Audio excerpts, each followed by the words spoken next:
کبھی کبھی ایسا بھی ہوتا ہے کہ جب ہم جائے نماز میں اللہ سے مانگنے کے لیے بیٹھتے ہیں تو نہ آنکھوں سے آنسو نکل پاتے ہیں اور نہ ہی زبان سے کوئی بھی دعا لفظوں کی شکل میں کہی جاتی ہے۔ بس عجیب سی کیفیت ہوتی ہے۔ دل تو تب چیخ چیخ کر کہہ رہا ہوتا ہے کہ یا اللہ اب آپ کے کن کی بہت ضرورت ہے، لیکن لب اس درد کو بیان کرنے سے قاصر ہوتا ہے۔ اور پتہ ہے اس لمحے تمہارے اللہ سے نہیں بلکہ تمہارے دل کے اللہ سے گفتگو ہوتی ہے، اور جب ٹوٹا ہوا دل خود اللہ کے بارگاہ میں جا کر اپنی کرچیاں سمیٹنے کی فریاد کرتا ہے تو اللہ اس کے لیے اپنی مدد نہیں بھیجتا، بلکہ اللہ پھر وہ کرچیاں خود ہی سمیٹ لیتا ہے۔ اللہ تب وسیلے نہیں بناتا بلکہ خود اس کا وسیلہ بن جاتا ہے۔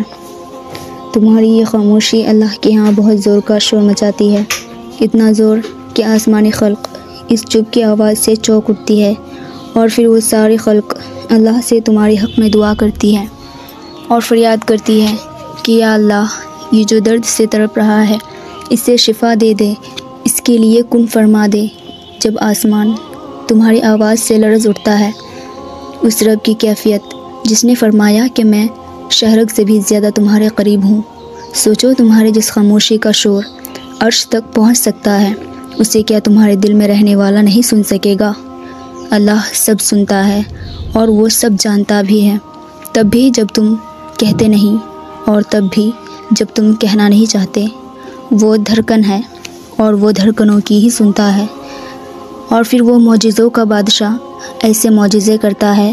کہ دل جی اٹھتے ہیں، دھڑکنیں پھر سے بحال ہو جاتی ہیں اور ویران آنکھیں